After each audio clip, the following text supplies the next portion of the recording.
bonsoir, bienvenue dans votre podcast historique. Aujourd'hui, l'histoire africaine, présenter les HGA sous forme de cours, volume 1, préhistoire, méthodologie africaine. Pour commencer, je vais vous citer du Cheikh Anta Diop. Cheikh Anta Diop, un des pères de l'histoire africaine, qui disait « Formez-vous, armez-vous de science jusqu'aux dents et arrachez votre patrimoine culturel. » En effet, un des grands problèmes en Afrique, c'est l'ignorance. L'ignorance sur son identité, l'ignorance sur son histoire. Cette ignorance qui a été entretenue par la colonisation. Quand Cheikh Anta Diop dit ça, on sort de la colonisation. Là, il regarde les Africains et leur dit « Armez-vous de science jusqu'aux dents. Vous n'êtes pas plus bêtes que les autres. On va y arriver. Arrachez votre patrimoine culturel. On va comprendre ce qui se passe sur notre continent. Et qu'est-ce qui s'était passé. Parce que hier écrit aujourd'hui et aujourd'hui écrit demain. » Alors, on va faire une petite frise. Je vais être honnête avec vous, mon logiciel de frise, il ne me permet pas de remonter aussi loin dans le passé. Donc, on va faire comme ça. Ça va être une frise en mode ligne.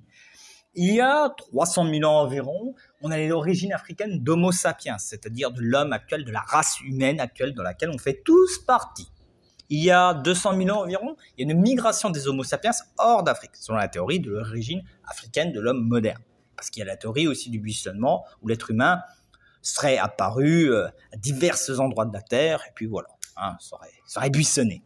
Entre 18 000 et 1500 avant Jésus-Christ, il y a la phase d'aridité maximale, c'est-à-dire c'est la période où l'Afrique a été la plus sec. 9 000, 6 000 avant Jésus-Christ, il y a une phase d'humidité maximale, c'est à cette époque-là que le Sahara était véritablement une savane.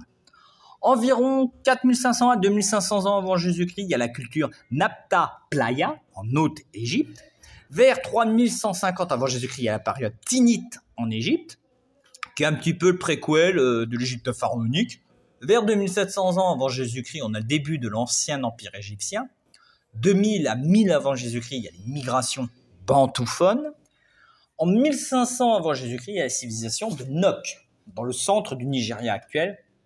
Je ne vais pas que vous parler d'Égypte ou d'Afrique du Nord, il faut parler un petit peu d'Afrique subsaharienne, qui a une préhistoire et une antiquité très riche. Alors, une carte, je vous ai mis une carte du monde, parce que quand on parle d'historiographie, surtout en historiographie africaine, on est obligé d'intégrer une réflexion mondiale, parce qu'il y a une diaspora en Europe, il y a une diaspora en Amérique, il y a des diasporas qui ont immigré notamment en Asie, et ces diasporas travaillent, réfléchissent sur l'histoire du continent, de leurs ancêtres, leur continent d'origine. Donc on est obligé d'ouvrir. Et comme la préhistoire africaine, l'homme, selon la théorie de l'homme apparu en Afrique, l'homme a commencé en Afrique. Donc là, c'est impérativement une vision mondiale que l'on doit avoir. Alors, quelques petites définitions. Déjà, on a l'historiographie, c'est l'étude de la façon de faire l'histoire. C'est comment on écrit l'histoire, quelles sont les sources, comment on peut la définir et tout ça. Les champs scientifiques, c'est un système des relations objectives entre les positions acquises dans les luttes antérieures et les lieux, c'est-à-dire l'espace du jeu, d'une lutte de concurrence qui a pour enjeu spécifique le monopole de l'autorité scientifique. C'est compliqué, mais de toute façon, la science, c'est toujours une lutte entre les tenants du savoir tel qu'il est actuellement, en disant non mais c'est bon, et ceux qui disent attends, il y a peut-être une autre façon de faire. Voilà. La transdisciplinarité, c'est traverser les frontières entre les disciplines. Prends l'histoire, on prend la géographie, on prend la linguistique, hop, on mélange. Tiens, en parlant de linguistique, c'est la science qui a la langue pour objet. L'ethnologie, l'étude comparative et explicative de l'ensemble des caractères sociaux et culturels des êtres humains. La géographie, c'est l'étude de l'espace. L'histoire, c'est l'étude du passé. La théorie du buissonnement, c'est la théorie qui suppose que l'humanité sera apparue simultanément sur plusieurs endroits sur la Terre. Multiscalaire, c'est à plusieurs échelles. On parle notamment en géographie, par exemple l'échelle de la ville, de la région, du pays, du continent et de la Terre. Voilà, là je viens de vous faire du multiscalaire. Alors, quel plan on va suivre? On va suivre un plan assez simple. On va voir les objectifs, le plan de ce cours potentiel et la méthodologie qu'on va poursuivre. Quels sont les objectifs? Déjà, ça va être de voir l'historiographie africaine, introduire une méthode de travail et enfin étudier la préhistoire africaine. C'est littéralement ce qui est prévu avec le premier volume des HGA. L'historiographie africaine, déjà, ça va être les sources, avec quoi on fait l'histoire africaine et comment elles ont évolué. Parce que ce qu'on prenait pour faire l'histoire il y a 25 ans, bah peut-être qu'on le prend pas pareil, ou peut-être qu'on prend d'autres choses par rapport aux évolutions des techniques et des idées. La méthode de travail générale à l'histoire, parce qu'il y a une méthode de travail, il y a un calva, mais il y a aussi des méthodes de travail spécifiques à l'histoire africaine, parce que l'histoire africaine a sa particularité. Ah oui, on peut pas faire l'histoire africaine comme on fait l'histoire de l'Europe. L'apport de ces méthodes dans le travail historique et sa place dans les champs scientifiques. Là, vous voyez un petit peu les luttes. Ouais, nous les Africains on fait comme ça. Ouais, mais nous les Européens on fait comme ça. Et voilà, ça peut faillir. Surtout que les Européens, c'est eux qui ont un peu imaginé l'histoire scientifique. Hein. Il faut pas l'oublier.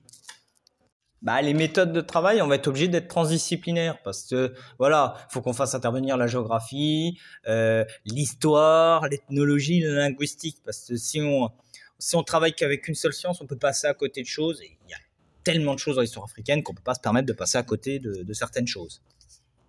La préhistoire africaine. Malgré la théorie du butionnement, l'humanité serait apparue en Afrique. Donc, étudier la préhistoire africaine, c'est un petit peu obligatoire quand même, hein.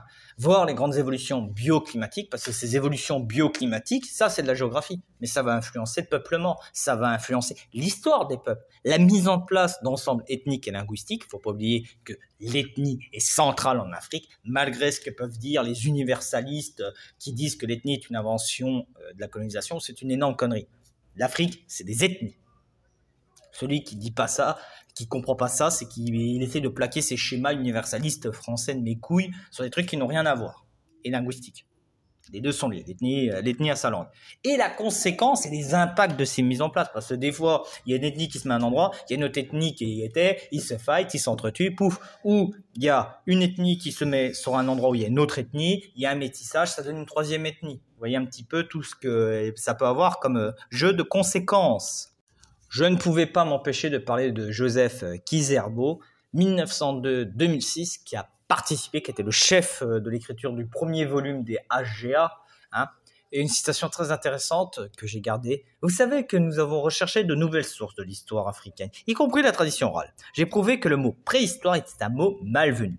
Je ne vois pas pourquoi les premiers humains qui avaient inventé la position debout, la parole, l'art, la religion, le feu, les premiers outils, les premiers habitats, les premières cultures seraient hors de l'histoire. Alors, quel plan nous allons suivre? Déjà, il y a l'évolution de l'historiographie africaine. C'est-à-dire, comment elle a évolué? Quelle est sa place? La place de l'histoire dans la société africaine, très importante. La tendance et la contribution africaine à l'histoire. Là, on regarde le local, qu'est-ce qu'il apporte au général.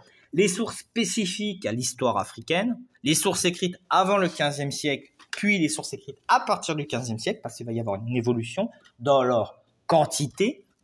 C'est toujours ça, hein. Quand il y a une coupure en historiographie, c'est que avant on en avait moins, après on en a plus, et donc on met une coupure.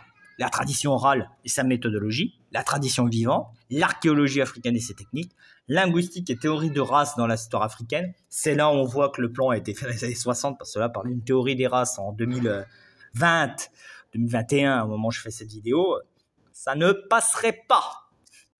Alors, on continue le plan. Migration et différenciation ethnique et linguistique, ce que je vous expliquais tout à l'heure, la classification des langues, une partie sur la géographie historique, on va voir l'aspect physique, géographie historique, l'aspect économique, l'interdisciplinarité dans les HGA, ce qui est la base dans tout ça, le cadre chronologique des phases pluviales, c'est aussi quelque chose d'important parce que selon où a été le Sahara, c'est une influence. Quand le Sahara est devenu un désert, il y a des gens qui ont poussé à l'est. Ils ont poussé à l'est, il y a quoi à l'est? Ah, le Nil. Le Nil, Égypte, Pharaon. Pouf, là tu vois, tac. L'hominisation, des problèmes généraux. Après, on va faire une étude beaucoup plus locale avec la préhistoire en Afrique orientale, c'est-à-dire plus à l'est, en Afrique australe, plus au sud. La préhistoire en Afrique centrale, la préhistoire en Afrique du Nord, la préhistoire du Sahara, parce que le Sahara, faut pas oublier que le Sahara est un espace important de l'histoire africaine. Le Sahara est un lieu d'histoire un peu comme la Méditerranée, comme Rome, comme Athènes. C'est un lieu important où beaucoup de choses se sont passées. La préhistoire en Afrique occidentale, la préhistoire de la vallée du Nil, l'art préhistorique africain, le début, le développement et l'expansion des techniques agricoles, la révolution du néolithique, l'invention et la diffusion des métaux et le développement des systèmes sociaux jusqu'au 5e siècle avant notre ère. En effet, le métal, c'est important. Tu sais gérer le métal, tu fais des pièces de monnaie et surtout, tu fais des épées. Et ouais, non mais, quand il y a une guerre, il y a les mecs avec un bâton de bois, toi, tu as une épée qui coupe. Bon, bah, t'imposes ton pouvoir. On va pas se le cacher. Voilà. C'est pour ça que le métal, c'est important. Ça permet aussi de construire beaucoup d'objets, beaucoup d'outils. Et donc, avec ces objets, ces outils, ces armes, tu peux imposer ta domination et tu détiens une véritable richesse. La méthodologie. Alors là, on va avoir une étude large et variée des sources historiques, ce qui va nous permettre de saisir vraiment la richesse, une transdisciplinarité. Parce que là, on va vraiment croiser les sciences. En croisant les sciences, on va avoir plus de sources. Une analyse multiscalaire. Vous avez vu qu'on va étudier le général, puis on va faire une étude régionale. Une analyse des sociétés, là aussi très importante, parce que la société, c'est vraiment un peu, c'est vraiment le cœur. C'est ces sociétés qui évoluent, qui régressent. C'est ces sociétés qui imaginent, qui inventent, qui se projettent. C'est ça qui est le moteur de l'histoire. Et aussi une analyse culturelle. Parce que ces sociétés aussi construisent de la norme historique, construisent du culturel, construisent des modèles culturels. Ce qui fait avancer une société. Une société qui ne produit rien culturellement est une société qui meurt. En conclusion, étude de l'historiographie africaine dans toute sa largeur, une compréhension des sources, parce que si on comprend déjà sur quoi on travaille, on a déjà à peu près compris là où on va. Une compréhension des méthodes. Je vous dis avec quoi on travaille, comment on travaille. Normalement, on accorde nos violons, on avance.